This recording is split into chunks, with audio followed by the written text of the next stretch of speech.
Hello. Kathy Vic deeply awake. We had a very unusual visual just now. The screen moved in a way it should not have. A new manifestation, although those who have been following along have seen quite a few anomalies. Very, very odd lighting at the beginning. Those who have been following for several months remember there were evenings we were working quite hard, and one night in particular, no, it was early. We believe it might have even been in April, and many transmissions before or since that particular transmission we are thinking about, where the light was coming in like a spotlight from the perch, looking at the screen, but with naked eye, dark. Yes, and that night in particular, a phone call was received, which was referencing the October. And so we have some timing that we would like to talk about. Timing is always something that we prefer avoiding. Why? Aren't there triggers? Aren't there celestial geometries? Aren't there certain potentials? Aren't there dates that are written in the stars, like the solstice of 2012? And personally, well, certainly looking at the person's chart, the graph, the astro graph, looking at such things as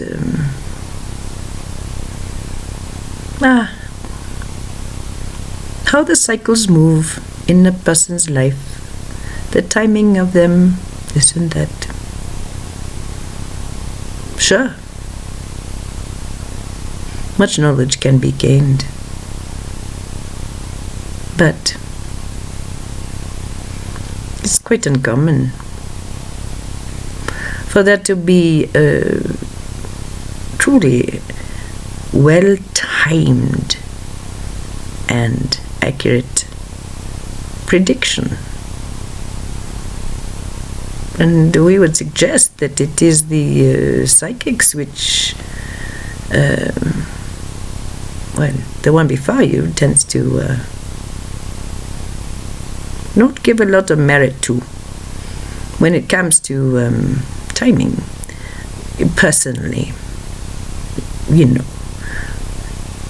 go to someone for counseling and they say, well, in the December you will meet someone who will do this and that for you.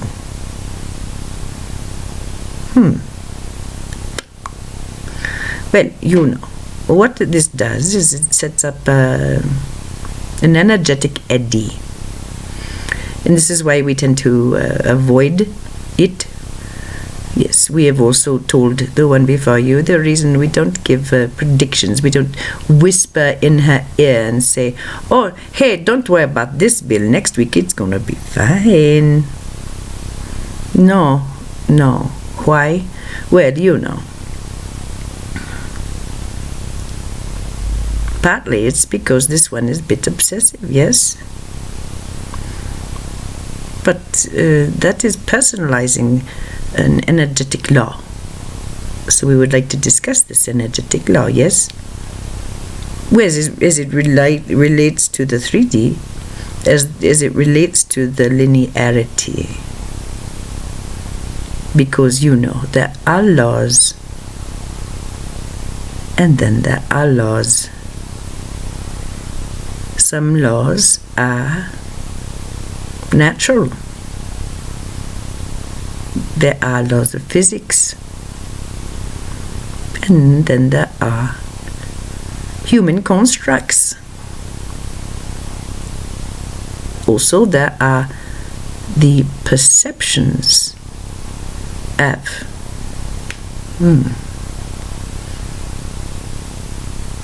phenomena. And to the best of the ability of the consciousness, an explanation is made and parameters are set, measurements are taken, double-checked, and then used as guides or references. This is how you move the ball down the field. Yes, it's a good system. But it does show you, does it not, that there are caps to understanding. And when you can explain something to yourself better or perceive it more clearly, then the human constructs change. You need only look 60 years and see the 180 that has been made in the culture of whether smoking is good for you or bad for you. Well, we would suggest that the human body didn't change in those years. And what was once seen as advantageous or at least not harmful is now seen as about as close to a loaded gun as a loaded gun. So that's a good example. Yes, you can think bigger and think of others. You can think in terms of religion if you want. How society is run, how it makes its law, many things. So here we are on this fine Thanksgiving Day. You know, we have a bit of advice, and we understand it might be a little bit late, perhaps not for all. If there are those who are once again feeling as if they are going into the belly of the beast by going into the family unit, do you pull your emotional armor around you and lock it down hard, on guard and ready? Perhaps not to attack, but certainly to defend. Yes? Oh, yes. Oh, yes. Well, okay, so who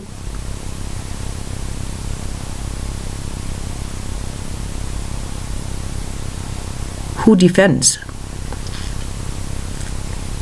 What is going on in your mind if you feel defensive? We suggest you feel attacked. So, what we would notice about this culture this time, have for about, for a few years, it is of course escalated to profound proportions, but this victim mentality, well, it was quite obvious quite a while ago. Well, you know, victims get tired. And victims who are exhausted, tired of being victims who are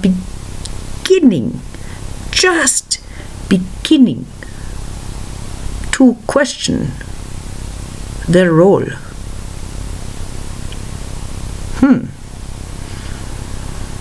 These are the ones who are quite offended, we would say.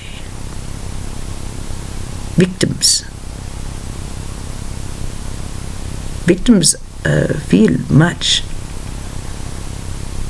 righteous indignation, much anger, much powerlessness, much rage, which is unexpressed. Oh, do please enjoy, sit down and enjoy your Thanksgiving feast. Because we would say that, in many homes, there are the offensive ones and the ones who are offended.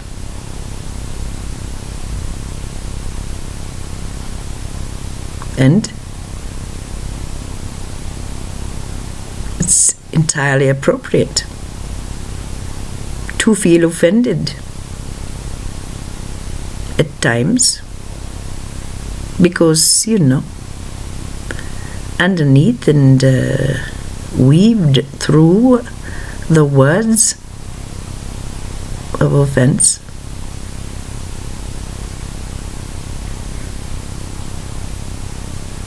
is attack.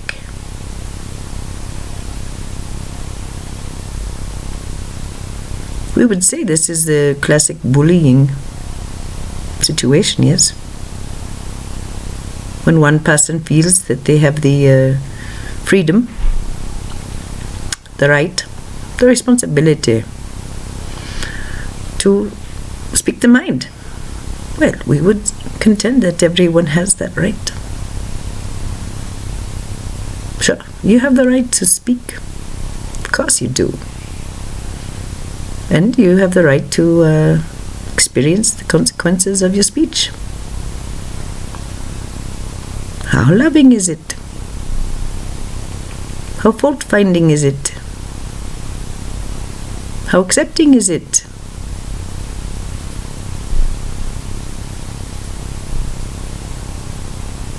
How hateful is it?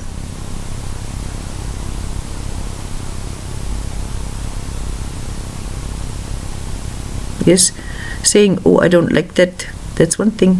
And as this one said before in the video that she did just now, yes, well, that is saying that's not right for me. And saying along with that, well, but it's pretty, or but I feel neutral about it, or what are we talking about? But to say, oh, that's not right for me, and by the way, well,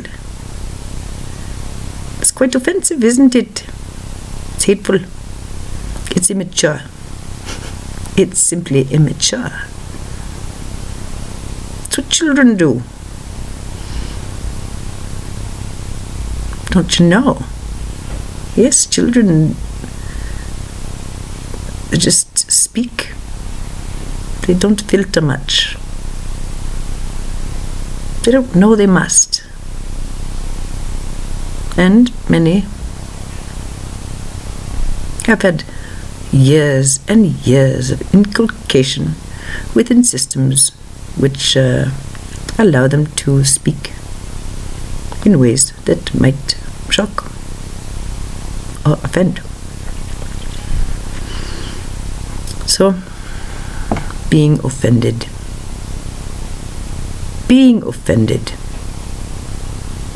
I find that offensive.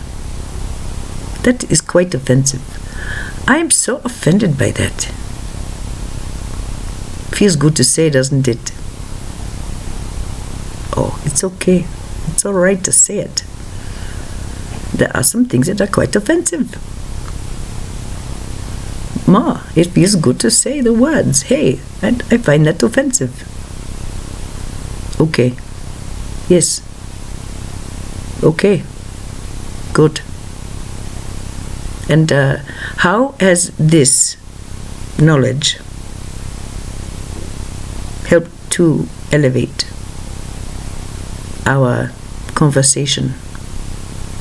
I'm simply asking a question.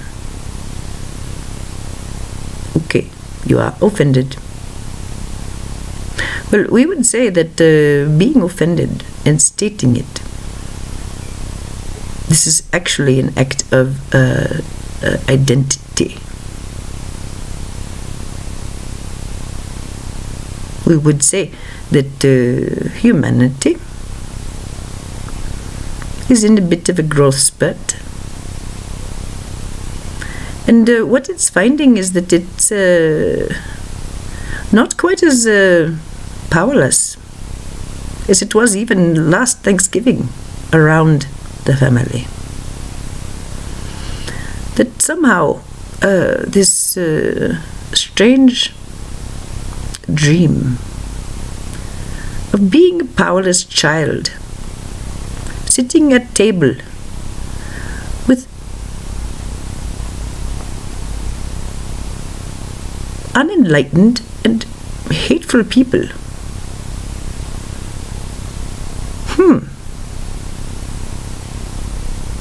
So, wow, look at that, will you? Look what seems to be offered as condiments with this feast. Perhaps I didn't even realize I was eating it last year, and yet this year. Yes, yama. Go ahead, tell me all about it. Yes. Yes. Oh, they're bad people. Oh, them too. And them? Oh my. And what is the cure for these bad people? Oh, really? Really? Are there more of these bad people? You see what we are getting at?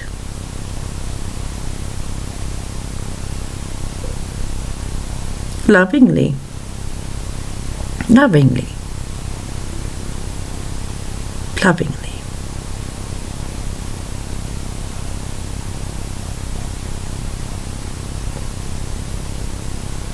And we would say, even that kind of questioning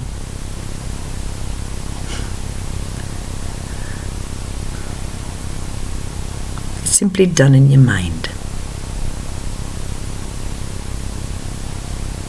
Never needs to be spoken.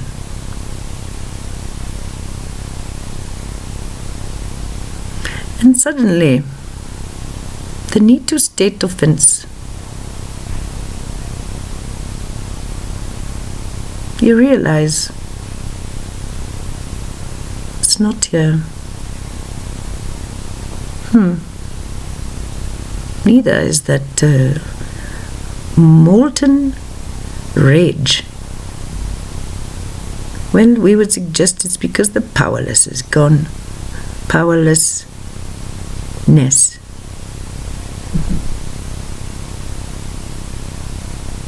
The powerless have gone. Because, before a certain age, the best one could do would be to run and hide, or hunker down and take it. And then there comes a holiday, when the one who's been doing the harm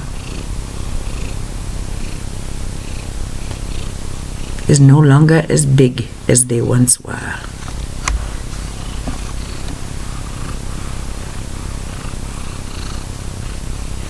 Magical day. The day you realize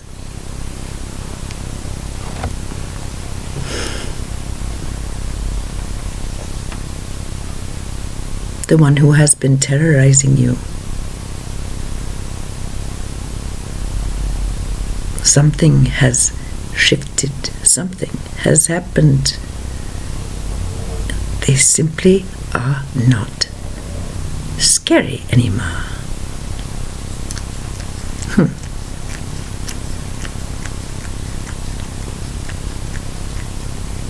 What replaces the fear is love at that point.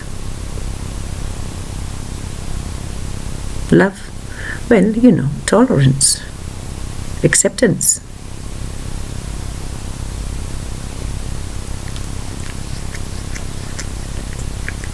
And we would say this can make an otherwise contentious gathering pleasant, at least for the one aware of such thoughts.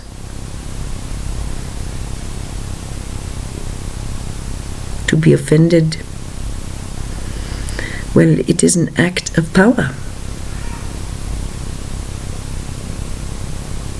We would suggest, however,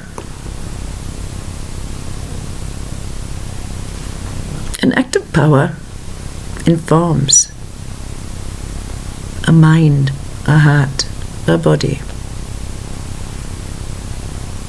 And if mature, then understanding there is power to be had in action.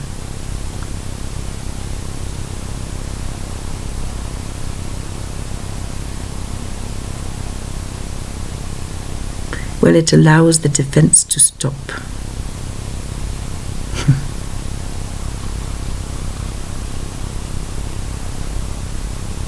While being inviolable.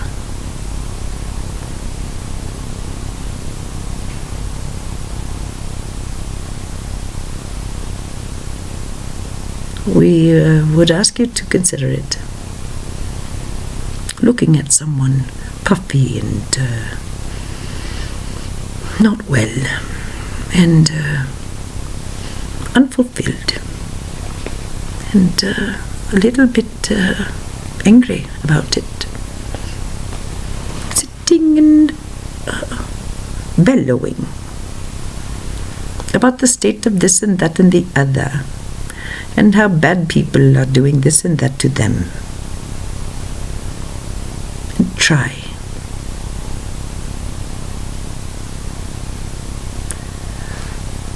from your bones, from your blood, from the back of your eyeballs, try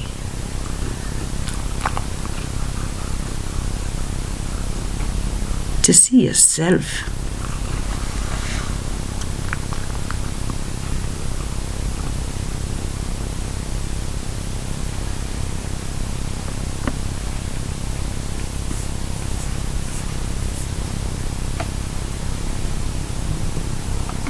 as an equal to the part of the one doing the talking you used to think was in authority over you. Think about that one. What we're suggesting is that there is a maturation process going on within the psyche, going from a state of what would we say? Individuation into something different.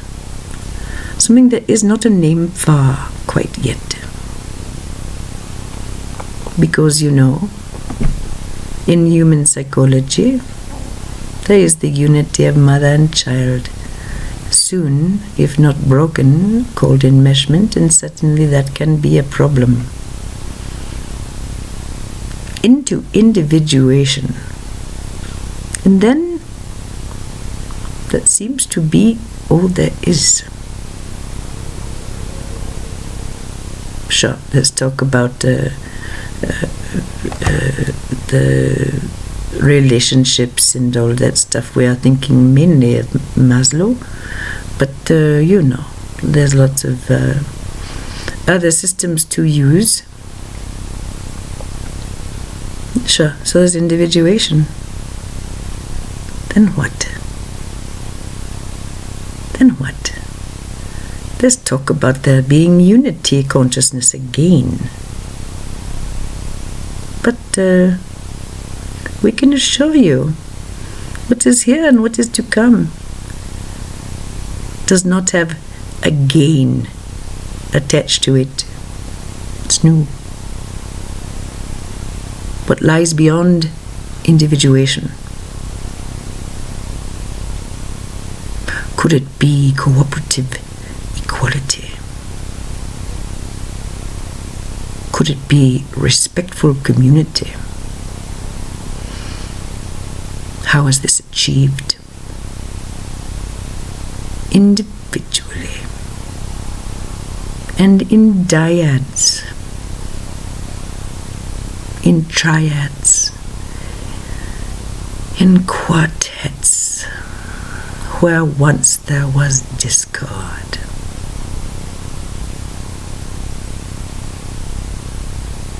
There is harmony, balance, alignment, attunement, cooperation, but more, so much more than that. So, when you're as big as the bully, when that wonderful holiday comes around, when not only are you bigger than the one who tormented you, but you see your tormentor for what your tormentor is, someone willing to torment someone weaker than them. Once you see that,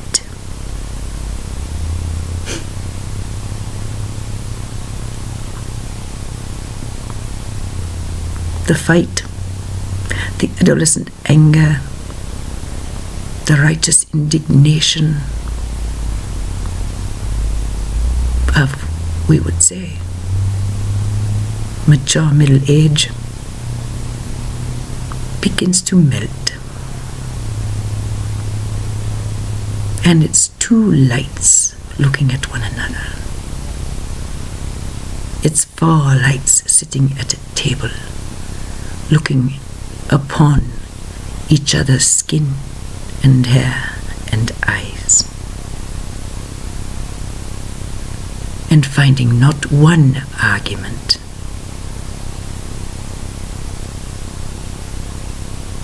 there may be gratitude within the body that you will not have to be there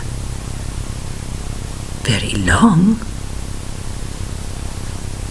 But there is no pain, no suffering, no agony, no attack, no defense. Is this love? Certainly we can call it that. Certainly. But we would say, this particular word, well, it's nearly meaningless because it contains so much in this particular language. Time to work on that, writers? So, we are going to give this one a little gift. And you may see how one team works with an individual. How's that? How is that? Sure. So, yes, we told her, and we do not insert ourselves, and we should say about the timing thing. We should revisit this with that. We don't believe that the timing thing is a good idea, and that it is a red flag of someone who is over eager to please, to calm and soothe, and perhaps doesn't know any other tricks, because it's not a trickery or a deceit thing.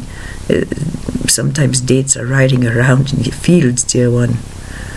So, but yes, timing, well, fine, if it's all up to you, good, all right, then stick with the timing. But if there's another person involved, or we would suggest There's never just one person involved, but a legion. These are changing times. The energy is moving far too quick. There is no way to predict things down to a month or a day with much accuracy. And so yes, this one is obsessive, and so we don't like to give the details. We don't go whisper. But there's another reason. Energetic eddy. Anyone? Once you know the potentials change. We have explained it. Others have explained it as well. It's a simple energetic fact. So, this is why we allow this one to feel her way. Because, yes, being obsessive, that's a nice cover. But, this one has begun to taste instant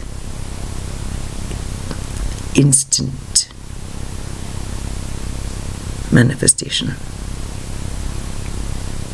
And the clarity that's required is, obvious, isn't it? So, best to be in the moment. Best to not be hung up. Best to understand that everyone is experiencing heightened merge of timelines and many other things. Much of it happening at dream time for most.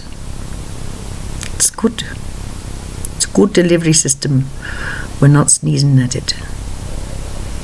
So, yes, the gift. Well, during all of the meditations that have been reported last night, we reminded this one of some numbers and some anniversaries. We said, dear, you still have the 1212, because she was sweating and thinking, holy crap, this is a big one. And we say, but dear one, you still have the 1212. May we remind you that this year it will be exactly 22 years since we ascended. 22 years. Interesting number, isn't it? And of course, this means that we ascended when you were how old, dear? Well, that would be 33. So, now that you are 55,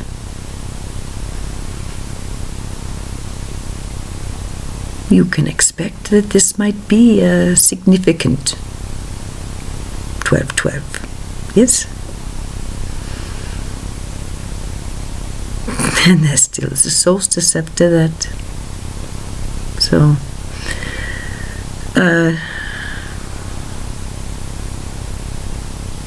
the work will change now a little bit, yes, and that is because the content will be changing. It's time.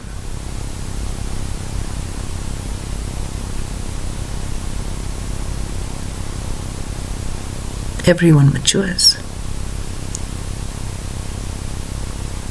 Everyone gets bigger.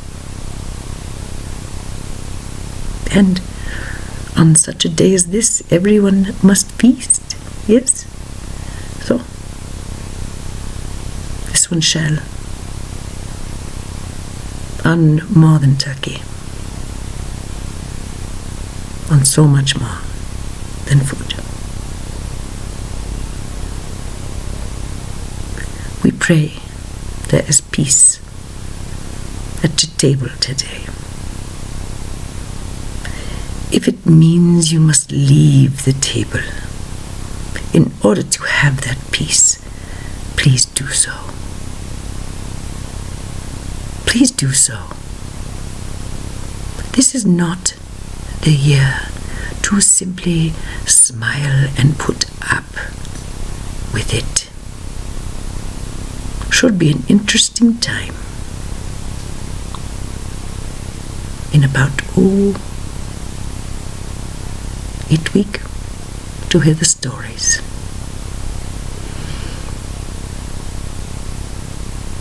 The coming togethers.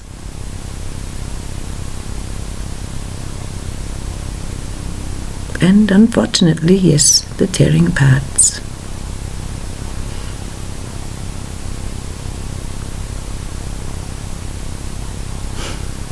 These are the times you were born.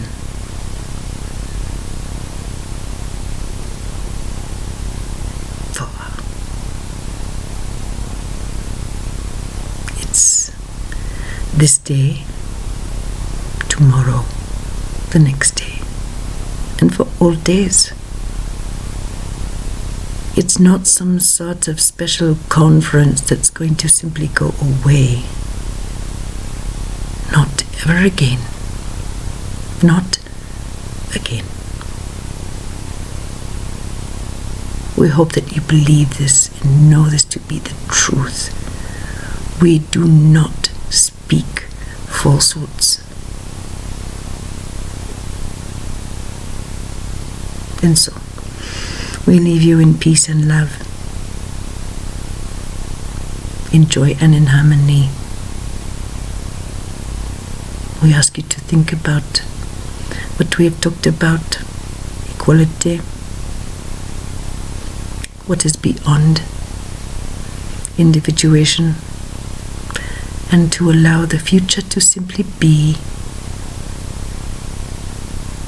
a collection of days you have not yet experienced, but shall in time.